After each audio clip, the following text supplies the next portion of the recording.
지금부터 대한의사협회, 한방대책특별위원회, 대한마취통증의학회, 대한마취통증의학과 의사회가 공동으로 주최하는 한방 아산화질소 마취 전문의약품 사용 문제점 및 불법 의료행위 중단 촉구 공동 기자회견을 시작하겠습니다. 바쁘신 와중에도 이 자리에 함께해 주셔서 진심으로 감사드립니다. 저는 오늘 사회를 맡은 대한의사협회 대변인 김성근입니다. 최근 일부 한의원에서 전문의약품인 의료용 아산화질소를 이용 마취 시술이 이루어지고 있음에도 불구하고 수사기관이 해당 사안을 불송치로 판단한 것과 관련해 의료 면허 체계와 환자 안전에 대한 심각한 우려가 제기되고 있습니다. 특히 전문의약품인 아산화질소를 이용한 마취 행위라는 중대한 사안에 대해 직역간 법적 경계가 사실상 방치될 경우 국민이 검증되지 않은 무면허 의료 행위에 노출될 수 있다는 점에서 이번 사안의 파장은 가볍지 않습니다. 이에 오늘 기자회견은 한의사의 아산화질소 전문의약품 사용 및 마취 행위가 갖는 법적, 의학적 문제점을 분명히 알리고 아울러 보건복지부의 명확한 유권 해석과 수사기관의 책임 있는 조치를 촉구하기 위해 마련되었습니다. 그럼 먼저 오늘 기자회견에 참석해 주신 분들을 소개해 드리겠습니다. 대한의사협회 한방대책특별위원회 박상호 위원장님 나와주셨습니다. 경기도 평택시 의사회 회장이시며 한방대책특별위원회 위원이신 변성윤 회장님 나와주셨습니다. 한동우 대한마취통증의학회 정책부회장님 나와주셨습니다.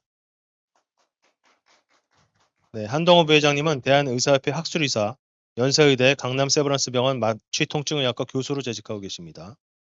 이어서 임춘학 대한의학회 정책이사님 나와주셨습니다. 네, 임춘학 이사님은 고대 안암병원 마취통증의학과 교수로 재직하고 계십니다. 다음 강승현 대한마취통증의학과 의사회 학술이사님 나와주셨습니다. 네, 강승현 이사님은 세운병원 마취통증의학과 원장으로 재직하고 계십니다.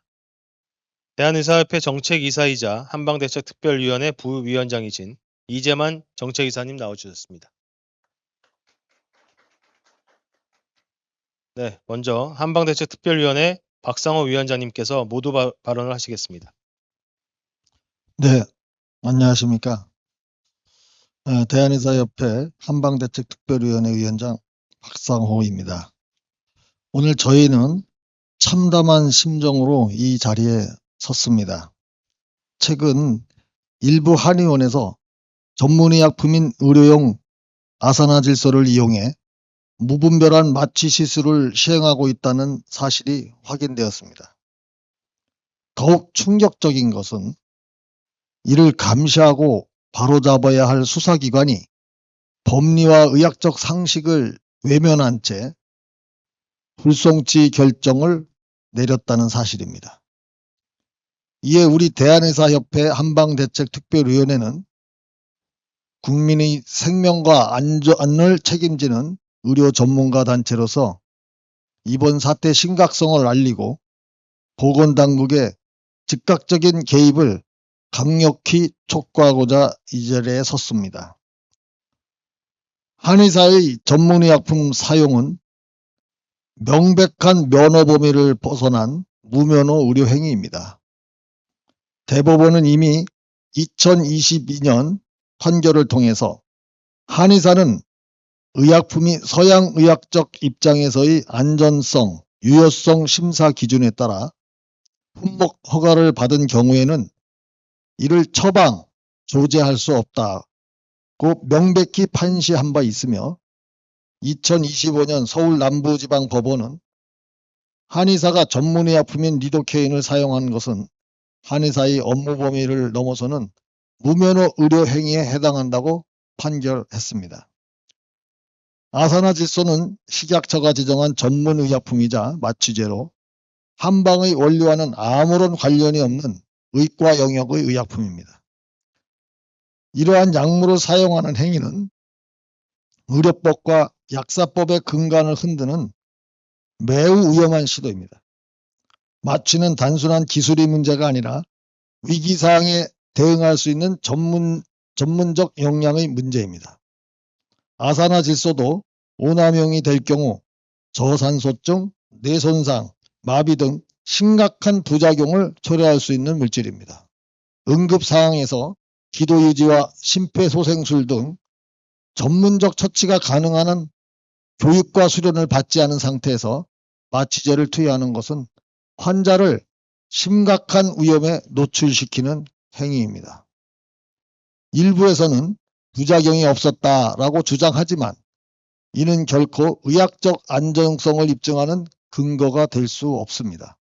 수사기관의 무책임한 판단이 국민의 안전의 사각지대를 키우고 있습니다. 보건복지부의 모호한 유권 해석을 빌미로 해서 명확한 근거가 없다며 사실상 면죄부를 주는 판단은 보건의료 체계의 지격간 경계를 무너뜨리는 무책임한 처사입니다. 법이 침묵하고 당국이 방관하는 사이 국민은 검증되지 않은 마취 시술의 대상이 되고 있습니다. 보건복지부는 더 이상 모호한 해석으로 책임을 회피할 것이 아니라 명확한 유권 해석을 통해 한의사의 무면허 의료 행위를 분명히 규정하고 이를 방관하는 일이 없도록 해야 할 것입니다. 국민의 생명과 건강을 안전하게 보호하는 것은 보건의료 정책을 총괄하는 주무부처로서 반드시 이행해야 할 책무입니다. 우리 한택이는 국민의 소중한 생명이 한 줌의 이율이나 왜곡된 면허권 주장으로 인해 위협받는 상황을 결코 좌시하지 않겠습니다. 불법적인 마취 행위가 근절될 때까지 가능한 한 모든 법적, 제도적 대응을 멈추지 않을 것입니다. 마지막으로 경찰의 불송치 결정 사유인 일률적 판단이 어렵다는 주장에 대해 분명히 말씀드립니다. 의학적 전문 지식은 상황에 따라 자의적으로 달라질 수 있는 판단의 기준이 아니라 국민의 생명과 안전을 지키기 위해 반드시 지켜져야 할 절대적 기준입니다. 감사합니다. 네, 말씀 감사합니다. 네, 이어서 기자회견문 발표가 있겠습니다. 기자회견문은 한동호 대한마취통증의학회 정책부회장님, 임춘학 대한의학회 정책이사님, 강승현 대한마취통증의학과 의사회 학술이사님, 변성윤 평택시 의사회 회장님, 이재만 대한의사협회 정책이사님 순으로 낭독해 주시겠습니다. 네, 반갑습니다. 대한마취통증의학회 정책부회장 한동우입니다.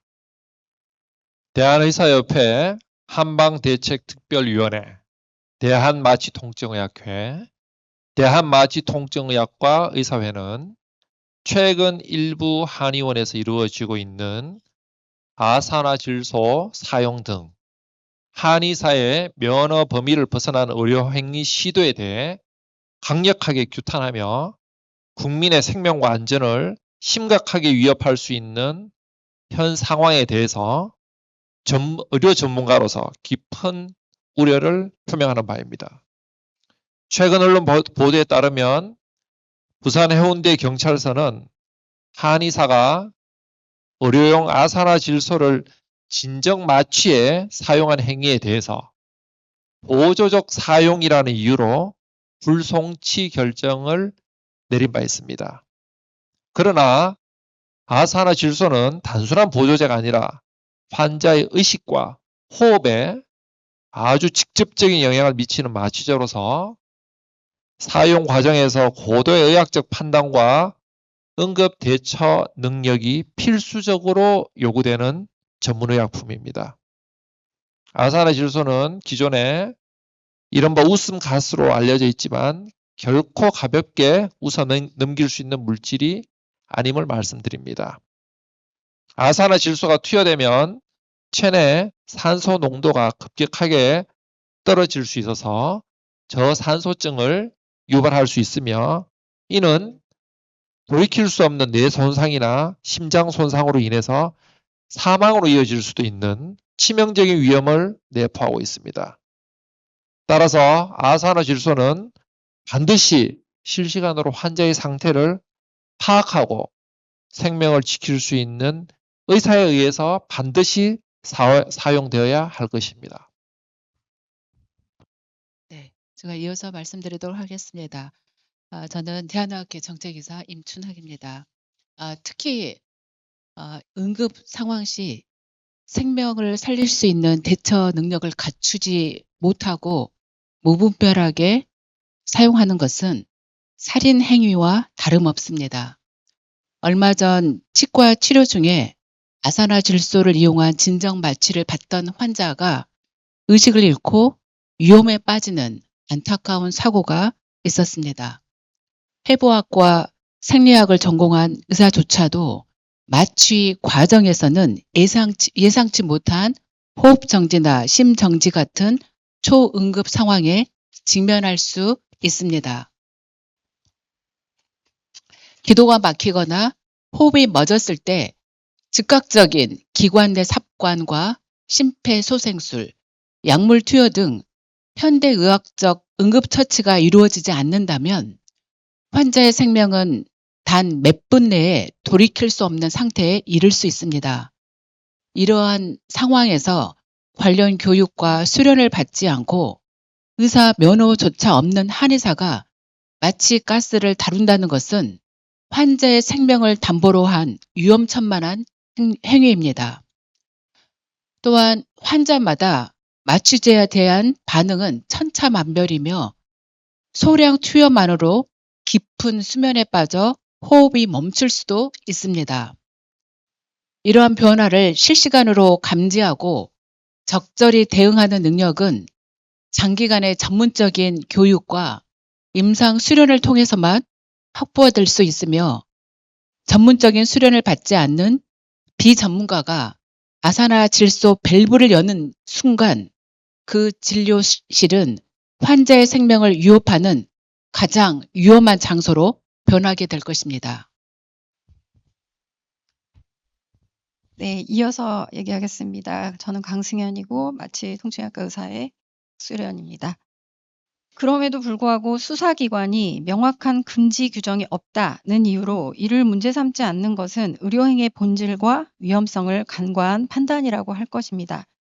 현행 법체계는 의료행위의 허용 여부를 단순한 문헌이 아니라 행위의 목적, 방법, 요구되는 전문 지식과 교육 수준 등을 종합적으로 고려하여 판단하도록 하고 있습니다. 이에 비추어 볼 때 마취 행위는 명백히 고도의 전문성이 요구되는 의료행위이며 적절한 교육과 수련, 자격이 없는 비전문가의 시행은 결코 허용돼서는 안 됩니다. 특히 2025년 6월 서울 남부지방법원은 한의사가 전문의약품인 리도카인을 약침 형태로 사용한 행위에 대해 의료법 위반을 인정한 바가 있습니다. 이는 한의사가 서양의학적 전문의약품을 사용하는 것이 면허 범위를 벗어난 행위임을 사법부가 명확히 판단한 사례로 이번 사안과 본질적으로 동일하다고 할 수 있습니다.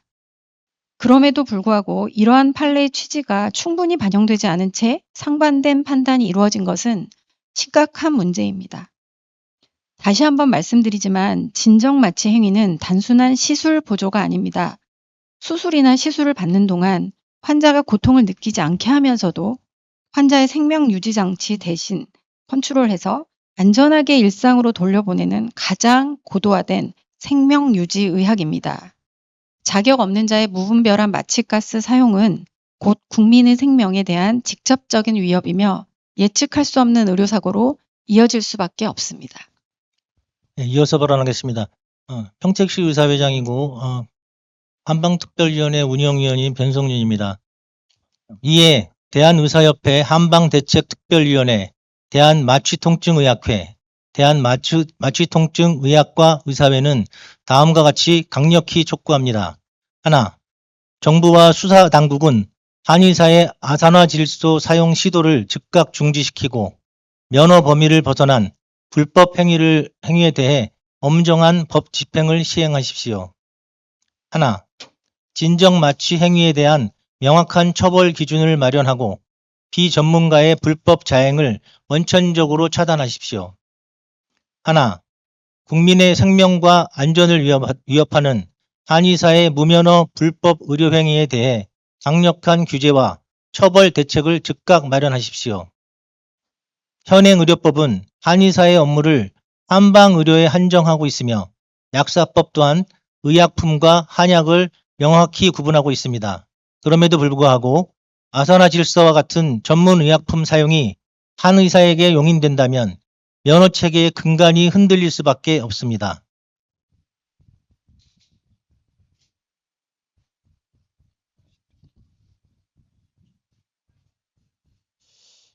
예, 이재만 대한의사협회 정책이사입니다. 그 한의사의 마취 전문의약품 아사나질소 사용 등 국민 생명과 안전을 위협하는 무면허 불법 의료 행위를 즉각 중단하라. 국민의 생명과 안전은 어떠한 경우에라도 타협의 대상이 될 수 없습니다. 대한의사협회 한방대책특별위원회, 대한마취통증의학회, 대한마취통증의학과 의사회는 국민의 안전을 위협하는 한방 불법 의료 행위에 대해 단호히 대응해 나갈 것이며 국민이 안심하고 진료받을 수 있는 안전한 의료 환경을 지키기 위해 끝까지 책임을 다할 것입니다. 2026년 4월 2일 대한의사협회 한방대책특별위원회, 대한마취통증과 의학회, 대한마취통증의학과 의사회 이상입니다. 네, 발표 감사합니다. 네, 지금부터는 질의응답 시간을 갖도록 하겠습니다. 질의하실 기자분께서는 손을 들어주시면 마이크를 가져다 드리겠습니다. 소속과 성함을 밝히신 후에 질문하시면 되겠습니다. 네.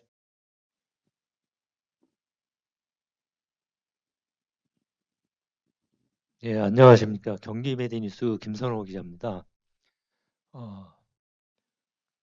어떤 특정한 분을 지정해서 질문을 드리는 건 아니고요. 좀 제가 알고 있는 범위 내에서 좀 확인하기 위해서 세 가지를 여쭙겠습니다.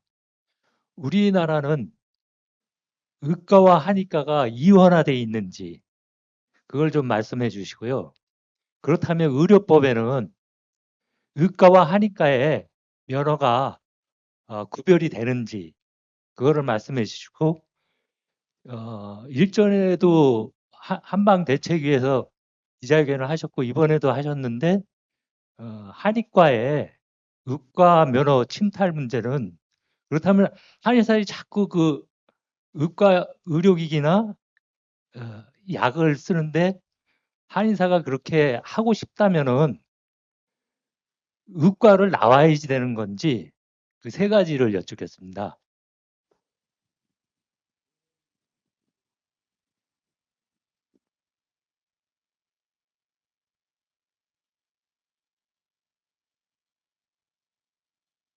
기자분이 잘 아시다시피 우리나라는 세계에서 유례를 찾아볼 수 없는 의료 이원화 체계로 당연히 되어 있죠. 그래서 아마도 저희하고 중국, 대만 요 정도에서 지금 하고 있는 거고 일본 같은 경우는 저 한의과 대학이 없죠. 이미 진즉부터 이제 한의과 대학이 없어져서 의과대학을 다 졸업하신 후에 전문의를 따신 분들이 거기 여기에 이제 한의학에 흥미가 있으신 분들이 연수교육 같은 걸 해서 자격증을 따고서 진료를 하는 걸로 알고 있습니다. 그리고 의료법에도 당연히 구별이 돼 있죠. 의사, 한의사, 치과의사에 대한 정의가 다 의료법에 돼 있습니다. 당연히. 그리고 한의사의 의사면허 침탈 행위에 대해서 의과대학을 졸업을 꼭 하고선 해야 되냐? 그건 뭐 당연한 얘기죠. 의료에 의사가 할 수 있는 행위가 이미 의료법에 다 있는데 그렇게 하고 싶으면 사실 의과대학을 들어와서 면허를 따고선 거기 적절하게 하는 게 당연하다고 생각을 합니다. 뭐 이제 여러분들도 아시다시피 저는 한의과대학과 의과대학이 같이 있는 경희대학교 의과대학을 1982년도에 졸업했습니다. 제가 졸업한 지 꽤 30몇 년이, 40년 가까이 돼 가는데요. 저 고등학교 동기들 중에서도 경희대학교 한의과대학을 들어간 친구가 몇 명이 있었습니다. 근데 제가 기업을 1987년도에 이제 했는데 그때 이런 얘기를 들어본 적이 없어요. 무슨 뭐 초음파를 하겠는 둥, 뭐 엑스레이를 찍어보겠다는 둥, 뭐 마취를 한다는 둥 이런 얘기를 들어본 적이 없는데 어느 순간 이게 아마 2000년 의약분업이 되고 나서부터 차츰차츰 된 것 같습니다. 저희 이거 뭐 개인적인 전 생각이지만 이 원인을 한번 저도 가끔 이렇게 생각을 해봤는데 저희 의사들도 점점 이제 뭐 경영 상태가 이게 상당히 조금 최근 들어서도 굉장히 어려워지듯이 한의사 선생님들도 이제 여러모로 굉장히 어려워지는 것 같아요. 옛날에는 그래서 좀 경영 상태 괜찮으시니까 거기에만 몰두해도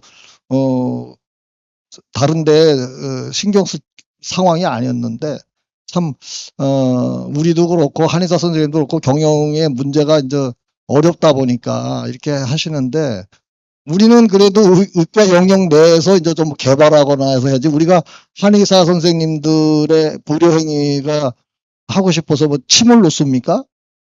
그런 거 없지 않습니까? 보약을 만듭니까? 우리 의사들이? 그리고 과거에도, 저희, 함특위에서 질문한 적이 있답니다. 이렇게 요새 이제 여러 가지, 애매한 그 판결도 나오고 뭐 이렇지만은, 우리 의사들이 그러면은, 침을 놔도 됩니까? 하고선, 감사원에 한번, 무슨 제도죠, 그게? 국민식문고. 거기 질의를 했을 때 절대 안 돼라는 답변이 금방 왔답니다, 그거는. 예? 근데, 요즘에는 글쎄, 이 사회적인 분위기나 이런 여러 분위기가, 한의사 선생님들의 그 진료 행위에 대해서 좀, 많이 뭐라 그럴까, 이해를 해준다 그럴까요? 언론뿐만 아니라 정치권에서도 또 뭐 K의료, 뭐 K팝 이런 거 있듯이 한의사 선생님들이 이제 뭐 세계적으로 우리 뻗어나가려고 그런다 그러면 우리 내에서도 여러 가지 상황이 바뀌어야 된다. 그래서 한의학의 과학화, 또 저희 국민들의 편의성, 이제 그다음에 이제 항상 그 법적으로 나올 때 법적으로 판단될 때 나오는 게 보조적인 보조적인 수단으로 검사를 했다. 이런 보조적이라는 말이 또 항상 들어갑니다. 그러면 이제 거기 법이나 이런 경찰들이 봤을 때 명확한 규정이 없다. 이런 쪽으로 해서 어떻게 보면 저희들이 이렇게 수비한다 그럴까요? 여러분 기자분들도 아시겠지만 우리가 이제 고발 고소를 우리 쪽에서 거의 하지 한의사 선생님들이 저 의과에서 우리 한의과를 의료행위를 침탈했다고 해서 고소 고발하는 거 거의 못 보지 않습니까? 그러니까 이런 상황으로만 봐서도 뭔가 이제 이원화된 체제를 그대로 유지를 하려면 정확한 그 판단을 잘 해야 됐다고 생각을 합니다. 그래서 우리 한의과 선생님들이 학문적 이론이 틀리지 않습니까? 출발할 때부터 이원제 체제에서는 학문적 이론이 틀리고 치료 방법 자체도 근본적으로 틀리는데 이렇게 서로 이쪽으로 경계선을 막 넘어선다는 건 국민 생명의 마지막 선인 거를 넘어오는 거나 같습니다. 그리고 본인들의 그 정체성을 부인하는 거고 한의과의 이 치료의 한계를 스스로 또 자인하는 거죠. 자꾸 이제 우리 이쪽 의과 영역 쪽으로 와서 치료도 하고 검사 기기를 갖는다는 것. 그런 것들을 한번 우리 기자분들이 좀 심각하게 생각을 좀 하셔서 기사 같은 거를 조금 써주셨으면 좋겠습니다. 예. 저 질문에 답이 됐습니까? 네, 감사합니다. 예, 의향에서 가용 기자입니다. 그 기자회견문을 보니까 지난해 6월에 이제 법원에서 한의사의 리도카인 사용은 면허외 의료 행위로 이제 판결했다라는 내용이 있더라고요. 근데 그 건하고 이번 아산화질소 건이 그 리도카인 판례하고 비교했을 때 법리적으로나 의학적으로나 어떤 공통점과 차이점이 있는지 좀 궁금하고요. 그리고 왜 수사기관이 이제 어떻게 보면 이게 동일한 잣대를 좀 들이밀어야 될 것 같은데 왜 적용하지 않았는지에 대해서 어떻게 보시는지 좀 궁금합니다. 그리고 그 수사기관의 불송치 결정에 대해서 뭐 이제 검찰 항고나 아니면 이의 신청 등 추가적인 법적 대응 계획이 좀 있는지 좀 궁금합니다. 제가 좀 답변을 드리고요. 뭐 실례지만 우리 기자님들 오늘 오셨으니까 대학 교수님들 두 분이 와 계시거든요. 좀 질문에 답을 드리기 전에 사실은 좀 포커스를 맞춰 주셔야 될 게 굉장히 심각한 문제입니다. 아까도 나와 있지만 아까 좀 리도케인 답을 드릴 건데 리도케인 얘기하기 전에 예를 들어서 우리 뭐 연세대학교, 고려대학교, 서울대학교 마취과 방에 가 보시면 그 지금 행위가 벌어졌던 그 한의원에서 아산화질소를 어떻게 쓰고 있는지 그게 다 인증이 돼야 되고 우리 교수님들은 엄청난 인력과 이런 걸 통해서 매번 거기를 세계 수준의 스탠다드에 맞춰서 하는 마취과 룸을 가지고 계십니다. 거기서 행위가 이루어지지 않으면 심각한 문제라는 거 꼭 한번 그런 걸 좀 질문해 주셔서 오늘 포커스를 거기다 맞춰 주시길 바라고요. 우리 강 기자님 말씀하신 건 두 가지인데 법리 문제를 저희한테 얘기하시면 답은 없습니다. 이거는 왜 판사의 한 10년 전에 판사님들이 이런 걸 법리를 적용했을 때는 의료 영역 외에 그러니까 하지 말아야 될 것을 안 해도 되는 부분을 갖다가 법리 해석을 하셨는데요. 어느 순간부터는 뭔지는 모르겠는데 그 법리가 바뀌었습니다. 그것은 우리나라가 판사님들의 재량이 굉장히 이건 뭐 제가 여기서 논할 건 아닌데 굉장히 지나치게 많아서 문제가 되는 법 쪽에서도 문제를 삼고 있죠. 그러니까 지금 법리 문제에 대해서 우리가 얘기하기에는 한계가 분명히 있습니다. 그다음에 리도케인과 이것을 어떻게 연결시킬 것이냐 그것도 답을 하기 어렵습니다. 저희는 변호사 판사가 아니기 때문에 그거는 이제 그러나 한 가지 안타까운 거는 그런 것들이 아까 박상호 위원장님도 말씀하셨지만 이게 꽤 오래 전에는 이런 일이 없었는데 왜 이런 일이 생기겠냐? 우리는 전문가들입니다. 그러니까 국민들이 이런 걸 모르셔도 돼요. 저희가 알아서 전문가들이 할 일이고 그 양심에 따라서 했으면 되는 일인데 이런 걸 그래서 굳이 법조문에 적을 이유가 없었죠. 그런데 질서적 양심과 질서와 또 저희가 가지고 있는 전문 지식 하에서 아주 형평성을 가지고 잘 나눠져 왔던 질서가 있었던 겁니다. 그 질서를 깨기 시작한 거는 한의사들이 맞고요. 그 부분에 대해서는 저희가 논리로 대응하기 어려운 데다가 지금 사회적으로 여러분들 다 아시겠지만 검찰 수사권이나 이런 것들이 다 아시죠, 여러분? 이거는 우리뿐만 아니라 아주 조그만 사건 사고도 여러분들 뭐 지갑을 잊어버렸을 때 억울한 일이 당했을 때 경찰 조사가 들어가서 불송치 당하면 그 자리에서 똑같은 억울함을 겪을 수밖에 없는 현실이 지금 다가온 겁니다. 그러니까 요거는 지금 강 기자님이 기사 질문을 그쪽으로 해주셔서 제가 말씀드리는데요. 불송치를 내리는 거에 대해서 저희 대응 없습니다. 방법이 없어요, 저희가. 그래서 이거는 사회적인 이슈라서 그거는 포커스를 좀 피해 주셨으면 하는 게 제가 오늘 기자회견의 본론이고 차라리 좀 두 분 우리 교수님들도 오시기로 했으니까 과연 그 현장에서 얼마나 끔찍한 일이 있었는지를 여러분들이 아셔야 됩니다. 그리고 그 사건을 경찰들이 아무 이거 조사할 만한 근거가 없습니다. 이렇게 되는 건요. 이거는 만약에 우리가 한특위에서 힘을 낸다면 그 직무유기나 이런 걸로 법적 다툼으로 가볼 생각은 있습니다만 그건 공권력과의 싸움이기 때문에 상당히 조심해야 될 것 같습니다. 다시 한번 말씀드리지만 그 아산화질소 사용이나 이런 거 한의사가 해도 되는지에 좀 포커스를 맞춰주시면 감사하겠습니다. 이상 말씀드렸습니다.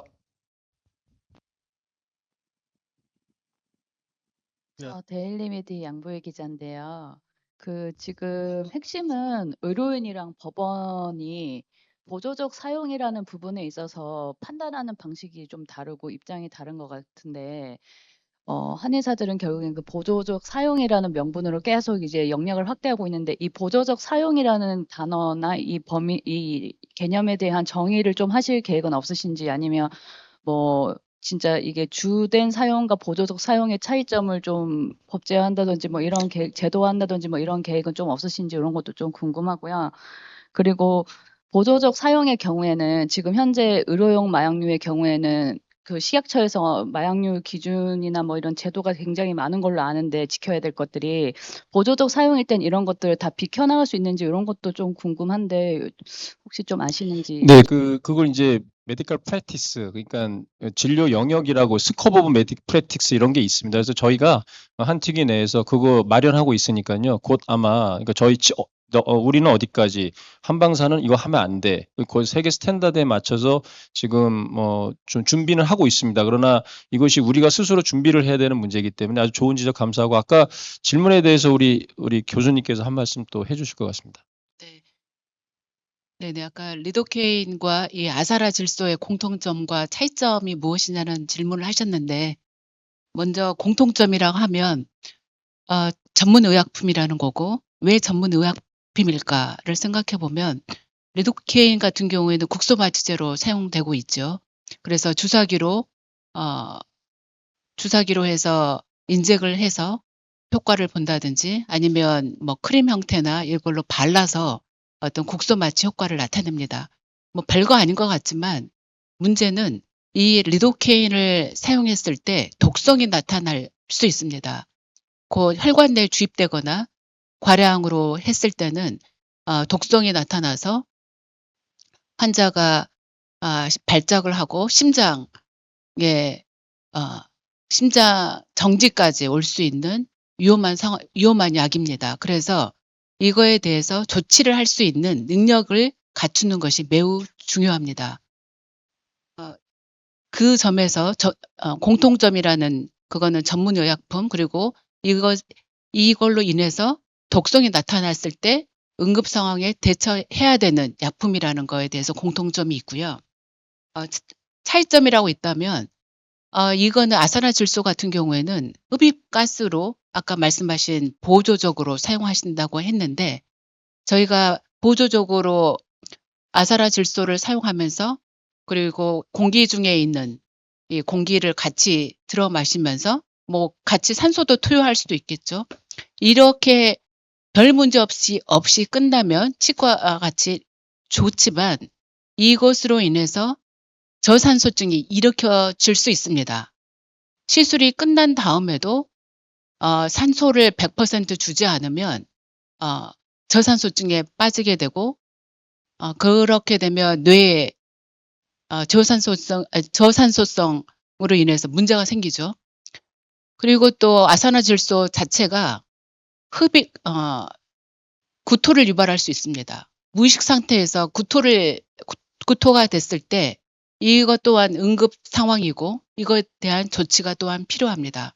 그렇기 때문에 이거는 그냥 일반 의사라고 사용하는 것도 매우 어려운 거죠. 그래서 저희 전문 서티피케이션을 받는 이 과정이 필요합니다. 네. 네, 또 하고 싶은 말은 뭐냐면은요, 이게 이제 보조적이라고 말씀하시는 게 되게 애매한 게, 아산화질소를 우리가 사실 생각해 보면은 평생 우리가 마취가스를 이용해서 마취를 받는 경우가 얼마나 많겠습니까? 그렇게 많지 않거든요. 정말 큰 수술을 하고 수술방에 들어가는 경우가. 근데 정말로 한의원에서 이 아산화가스를 매일 만약에 침을 치료를 하는 환자를 매일 만약에 노출을 시킨다. 이러면 얘기가 또 달라지는 게 뭐냐면은요, 아산화질소가 여러 가지 문제점이 있긴 한데 그 중에서 또 하나가 비타민 B12, 그러니까 12번 비타민 이게 액티베이션이 안 되게 만들어주는데, 예를 들어 아주 간단한 예로 우리 당뇨약 중에 가장 기본 약이 메포민이라는 약이 있는데요. 그 약 장기 복용하시면 비타민 B12번 떨어집니다.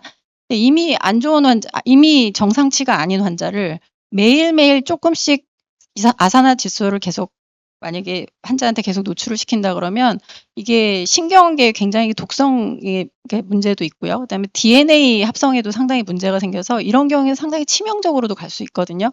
그러니까 우리가 일생에 한두 번 수술방에 들어가서 마취를 받는 거와 다르게 매일매일 저농도로 노출을 받는 것조차도 절대 안전하지 않고, 또 기저질환이라든지 고령 환자라든지 뭐 만성 뭐 폐쇄성 폐질환이 있거나 이런 환자들은 저농도에도 굉장히 위험해질 수 있거든요. 그래서 그렇게 보조적으로 얘기한다라는 그 표현 자체가 저는 되게 위험하다고 생각을 합니다. 네, 앞서 말씀 주신 두 분의 모든 부분에 있어서 다 동의를 하고요.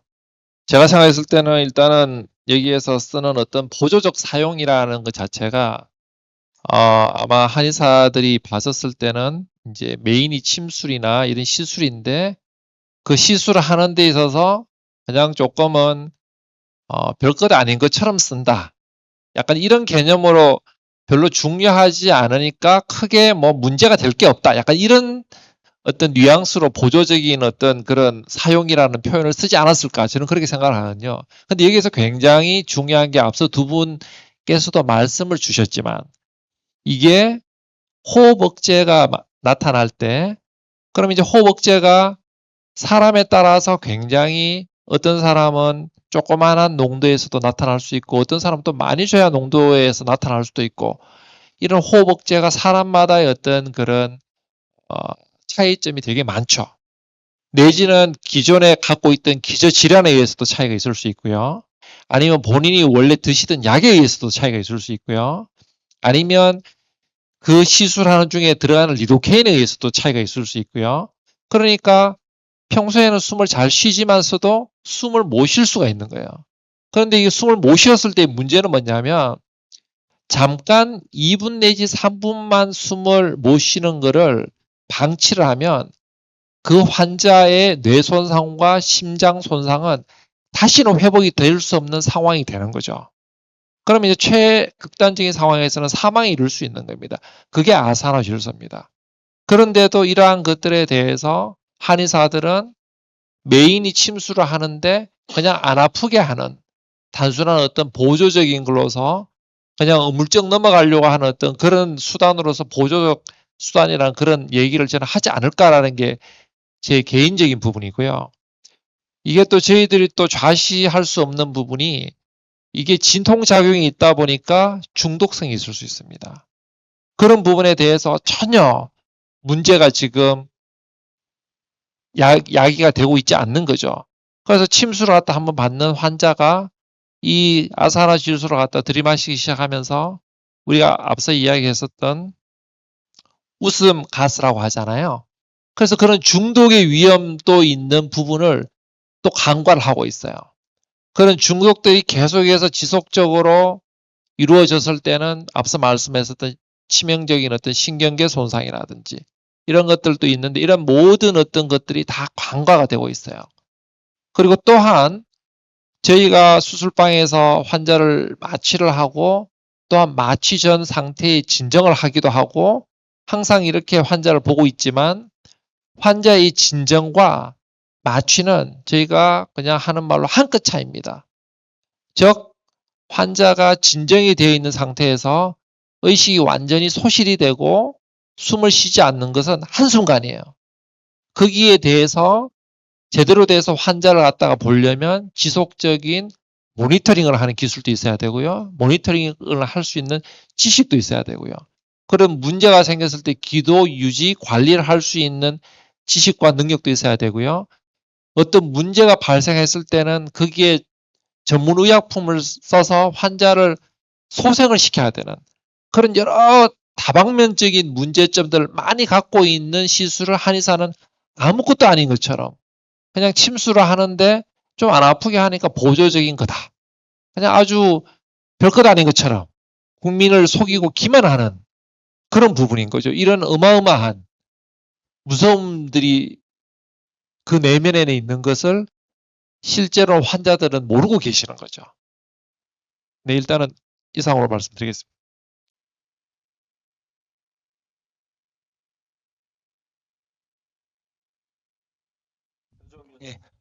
보조적으로 한 말씀 드리면은요, 개원가에서 볼 때, 우리 리도카인이나, 아산화질소 같은 것들을 사용을 한다고 칠 때 보조적인 요법이라고 할 수가 없는 것이 과거에 수년 전에, 한의원에서 리도카인을 맞았다가 샥이 와서 주변에, 우리 의과 병원으로 이송돼서 심폐소생술을 했던 경우가 있었습니다. 그런 문제들이 발생을 했을 때 이 리도카인이나 아산화질소 같은 경우는 생체 반응에 영향을 줄 수 있는 아까 교수님들이 다 말씀하셨듯이 호흡 정지나 다른 것들 심각한 뇌 손상까지도 일으키고 사망까지도 일으킬 수 있는 그런 약물인데 그런 약물을 그런 심폐소생술이라든지 에피네프린이라든지 산소라든지 이런 거를 준비가 안 된 그리고 그것을 적절하게 사용할 수 있는 술기가 습득이 안 돼 있는 한의사들이 그런 거를 했을 때 만약 그런 사고가 났을 때 대처를 할 수 없는 상황에서 무작정 이거를 보조적인 시술이라고 얘기한다면 환자의 심각한 손상을 우리가 방치하게 되는 거라고 생각합니다. 그래서 이 문제는 철저하게 좀 짚고 넘어가야 될 거라고 생각합니다. 네, 또 질문 있으신 분 질문 부탁드리겠습니다.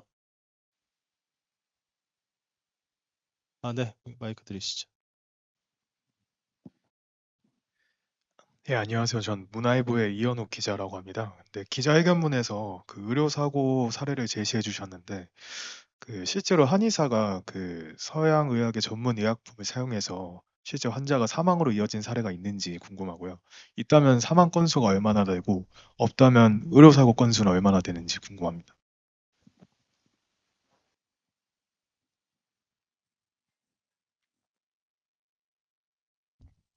뭐 좋은 질문이라고 해야 되나? 많을 것으로 예측은 되지만 그거는 저희가 정보 공개를 받을 수가 없는 부분이죠.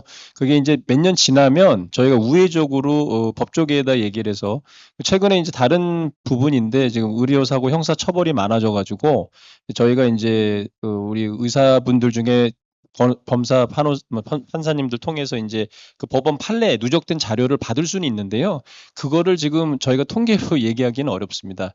그리고 하지만 그런 아까도 말씀드렸지만 이제 뉴스에 보도된 일들이 비일비재하고 있고요. 그다음에 저희가 메타 분석이나 이런 걸 한 걸 보면은 그냥 리도케인 가지고도 전신 독성과 사망에 이를 수 있는 위험성은 항상 존재하기 때문에 그 어떤 뭐 법원 판례나 이런 거를 저희가 지금 제시해 드리긴 좀 어렵다는 말씀. 그거는 개인정보랑도 걸려 있어서요. 그거는 보기는 어렵습니다. 그리고 이 문제의 심각성은요.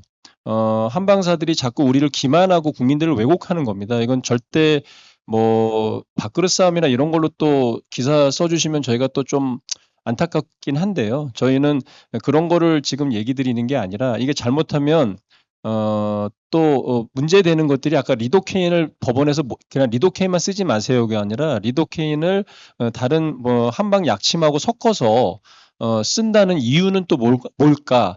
결국은 본인들이 쓰고 있는 전통적인 약침이나 이런 것들이 효과 없는 걸 스스로 아는 거거든요. 그러니까 거기다가 스테로이드나 리도케인을 섞어서 쓰는 거죠. 저희는 이제 그거를 TPI라든지 프로테라피라든지 이런 걸로 해서 많이 치료를 하고 있거든요. 그러니까 그걸 하고 싶으신 것 같아요.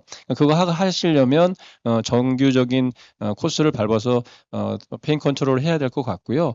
그 다음에 더 걱정되는 건 또 여러분들 뭐 우회적으로 하나 알아두시면 여기 섬서라고 있습니다. 섬서 두꺼비 독이거든요. 또 어떤 분은 그걸 또 우회적으로 우리가 이걸로 마취를 할 수 있다 이렇게 우기면서 심지어는 뭐 탈장 수술까지 하는 한방 한의사 교수도 저쪽에 전라도에 가면 계십니다.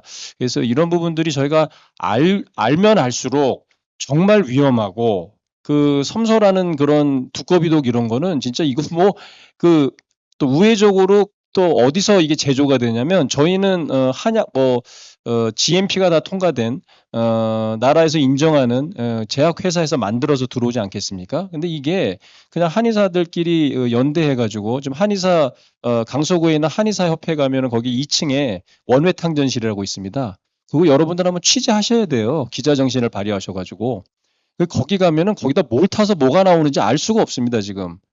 매번 국감에 지적이 되는데도 그러니까 저희가 리도케인 뭐 전문의약품 이거 분리해서 하는 것도 있지만 우리 한의사분들이 너무 이런 거를 국민들한테 왜곡하고 스스로 효과가 없는 부분들이 있기 때문에 저희 걸 자꾸 쓴다고 저희는 판단 들고요. 오늘 그 특히나 우리 교수님들 모시고 여러분들이 좀 많이 공감해 주셨으면 하는 바람에서 말씀드리는 거는 너무나 위험한 행위가 일어나고 있다. 그리고 아까 우리 문화일보 기자님 말씀 주셨는데 그런 데이터는 저희가 아는 대로 공유를 할 수 있지만 저희도 알기는 어렵습니다. 그거는 개인정보이기 때문에 알려줘서는 안 되겠죠. 이상입니다.